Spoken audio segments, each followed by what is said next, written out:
നമ്മുടെ അടുക്കളത്തോട്ടത്തിൽ വഴുതന ഇല്ലാത്തവരാണെങ്കിൽ വഴുതനയും നമുക്ക് നട്ടുപിടിപ്പിക്കാൻ നല്ലതാണ്.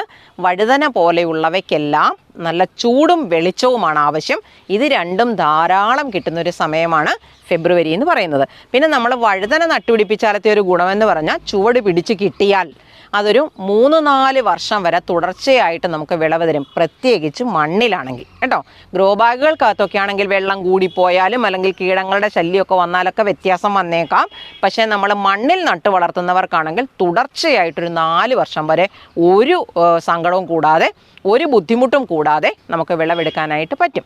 പിന്നെ വഴുതനയുടെ ഒരു പ്രത്യേകത എന്ന് പറഞ്ഞാൽ പല കളറിലുള്ളവയുണ്ട്, അതുപോലെ പല ഷേപ്പിലുള്ളവയുണ്ട്, പല വലിപ്പത്തിലുള്ളവയുണ്ട്.